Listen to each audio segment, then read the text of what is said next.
Hi friends, இன்றைக்கி நாங்கள் என்ன பார்க்க போகிறோம்டா அம்புலங்காயில் இப்படி ஒரு டேஸ்டான ஒரு கறியை வைக்கிறதுன்றதை பார்ப்போம். எங்களோட வீட்டில் அம்புலங்காய் நல்லா காய்ச்சிருக்குது. இப்போ இதில் ஒரு கறியை வச்சு பார்ப்போம். நல்லா பிஞ்சாக இருக்கிற அம்புலங்காயை பிடுங்கி கொள்ளணும். அம்புலங்காயை தண்ணியில் போட்டு நல்லா கழுவி கொள்ளணும். இந்த கறிக்கு தேவையானவற்றை எடுப்பேன். 2 தேக்கெண்ணெய் தூள், வெங்காயம், மூண்டு, பச்சை மிளகாய், உள்ளி அரைச்சி வச்சுக்கிறோம். வெள்ளத்தையும் எடுத்துட்டு பாத்திரத்தில் எண்ணெயை விட்டு வெங்காயத்தையும் பச்சை மிளகாயும் போட்டு நல்லா வதக்கி கொள்ளணும். அதில் வதக்கிறதுக்கு பெருஞ்சீரகம் அதெல்லாம் போடலாம். அடுத்ததாக இது நல்லா வதங்கின பிறகு அந்த தூளையும் இதுக்குள்ளே சேர்த்துக்கொள்ளுவோம். தூளை சேர்த்து நல்லா மிக்ஸ் பண்ணிவிட்டு தோல் சீவி வெட்டி வச்ச அம்புலங்காய் இதுக்குள்ளே நாங்கள் போடுவோம். பார்த்தீங்களா, இப்படி தான் வெட்டி வைக்கணும். தோலை சீவிட்டு 2 பிளந்து வச்சுக்கிறேன். இப்போ அதை நான் அதுக்குள்ளே போடுறேன்.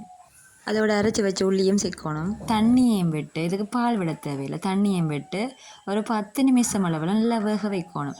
இதுக்கு தேவையான உப்பையும் இதுக்குள்ளே சேர்த்துக்கொள்ளணும். இப்படி நல்லா வேக விடணும். நல்லா வெந்து அந்த அம்புலங்காய் நல்லா நசிவிடணும். அதுக்கு பிறகு நாங்கள் இறக்கி கொள்ளலாம். இந்த கறியின் டேஸ்ட்டை கூட்டுறதுக்கு 2 தேக்கரண்டி சுகரும் இதுக்குள்ளே ஆட் பண்ணினா நல்லா டேஸ்ட்டாக இருக்கும். பார்த்தீங்களா, இப்படி வந்திருக்குது.